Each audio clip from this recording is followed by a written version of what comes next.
Happy New Year guys! So ngayon nga ay bagong taon na at ang goal natin ngayon ay mag-post araw-araw ng vlog. So ito ko ngayon, i-share ko sa inyo ang A Day in My Life and sana panoorin nyo hanggang dulo. So early in the morning, ang una kong ginagawa ay pakainin ng aming mga babies and ayan ang pagkain nila, ang Zoycat. So trusted na namin yan dahil ang ganda ng benefits sa kanila. Napansin ko talaga na naging active sila. Grabe yung kulit nila ngayon, ang gaslaw nila, and tumaba sila, and lalong-lalo na naging shiny yung kanilang mga fur. Kaya i-recommend ko talaga sa inyo itong Zoycat. So, ito na nga guys, at pinapakain ko na nga sila. Pagpasensyahan nyo na nga guys ang kanilang mga lagayan ng pagkain dahil nga hindi pa ako nakaka-order sa Shopee. Dahil yung mga kainan nila na mga magaganda, ay naku po, nagkandasira na. At ngayon, ayan muna ang gagamitin ko. So, ayan na sila at nag-uunahan na dahil gutom na siguro ang mga baby ko dahil alas 11 na nga nito ng umaga or ng tanghali. And ayan silang 5.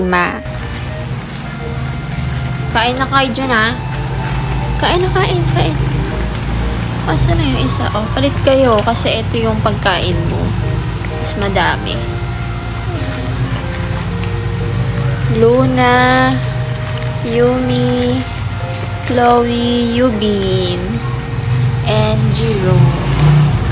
After ko nga magpakain, ayan, dyan pala ako magsisimulang maghilamos at mag-toothbrush sa umaga. O diba guys, mas nauuna pa ang pag-aalaga sa mga pusa dahil love na love namin talaga yan. And ayan nga, so tapos na tayo maghilamos at mag-toothbrush. Pagkatapos nyan, sisimulan ko na ngayon ang mga gawain ko. So bago yon, syempre kailangan muna natin maglagay ng sunscreen. And ang gamit ko nga pala ay itong Bello SPF 60.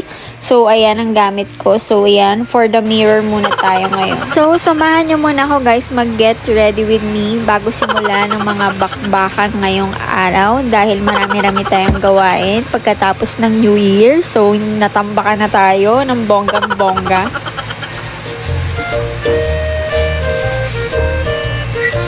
Happy New Year guys! So kailangan natin simulan ng araw na naka-sunscreen.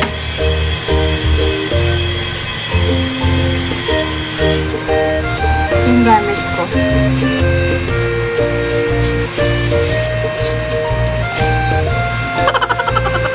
And of course, Nivea as lip balm. Para moisturize ang ating mga lips. Then, ayan. So, for the video ko ng mukha ko dyan, kasi na-appreciate ko yung natural face ko ngayong bagong taon na punong-puno ng breakout. So, hindi ko alam ba't ako breakout. Basta, so ayan, magsisimula na tayong gumawa ng gawaing bahay.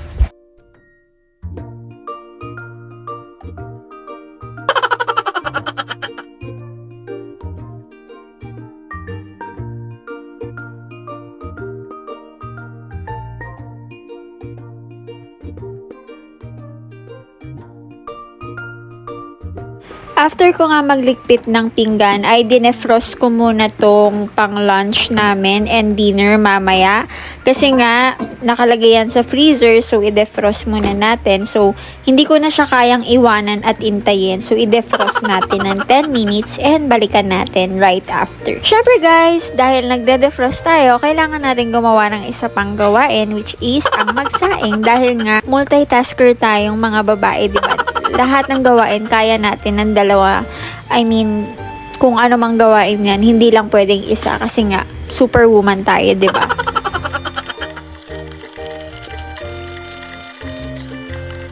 Naka-rice cooker pala ang lola nyo guys. So ayan, hiintayin ko na lang yung maluto. And by the way, from Simplas yan. Bali si Bebe ang bumili nito. And napakaganda ng feature nito kasi meron siyang de-sugar guys. So nabanggit ko na to sa mga previous vlog ko. Napakaganda ng quality, ang aesthetic. And ayan, so kung gusto nyo rin mabudol, isashare ko na lang yung link sa comment section. Syempre, habang nagsasaing, nagde-defrost, kailangan na nating magluto. So naisipan kong magluto ng itlog.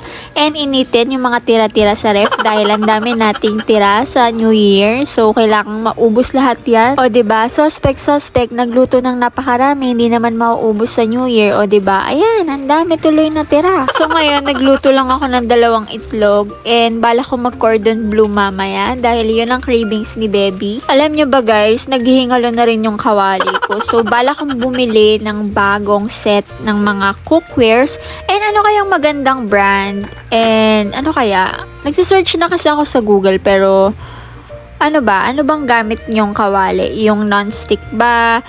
Yung stainless ba? Pero sa mga nasa-search ko kasi is maganda daw ang stainless steel. Pero grabe, pamatay naman ang presyo. So, minamanifest ko na yung Chef's Classic na mabibili ko yan. So, maganda daw yan. So, good luck. At 8,000 din yan. So, kailangan nating pag-ipunan yan at paghirapan. So, ngayon, for the oats tayo. Dahil ang dami kong oats, kailangan maubos yan. Ako lang naman ang kumakain yan dito dahil hindi kumakain yan ng mga tao dito sa bahay. So, hindi ko alam bakit ayaw nila ng oats.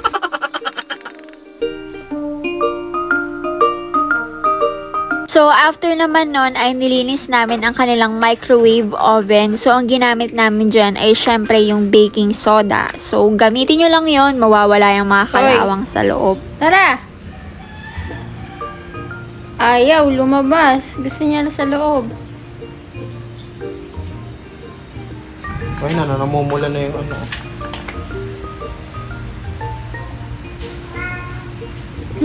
Cute na eyes pa naman. Babe, halika na. Labas na tayo dito, halika na. Ayaw niya lumabas guys, oh. Halika na dito. Ang aming baby ay ayaw lumabas. Halika na. Sa loob lang nga daw kasi siya. Halika na yung babe, halika na dito. Halika na. Nag-iisip siya guys kung lalabas ba siya or hindi. Halika na yung babe. Hala, narinig niya yung dog. Halika na babe. So, laundry day guys. Sobrang daming laundry ngayon. Tingnan nyo naman ang aming damit after Christmas and after New Year. Ang saya-saya. Nasaan yung babe? Nasaan na yung baby ko? Naglalaro na. Oh, mazoomies na naman guys. So, tingnan yung ginagawa. Kala niya nakikipaglaro ako. Halika babe, halika. Ayun o. Oh. So, noong mga hapon pala is, ayan, gumawa na ako ng cordon bleu. And ginamit ko yung mga tira-tira naming chicken breast. So, hindi ito yung pinaka the best cordon bleu. So, separate video na lang guys. So, abangan nyo yan. Papalandry kami guys. So, success ang araw na ito dahil ang dami nating nagawa and I hope na meron din kayong mga natapos na gawain ngayong bagong taon. So, yun lang naman ang mga ganap for today's video. Thank you for watching. See you on my next vlog. Bye!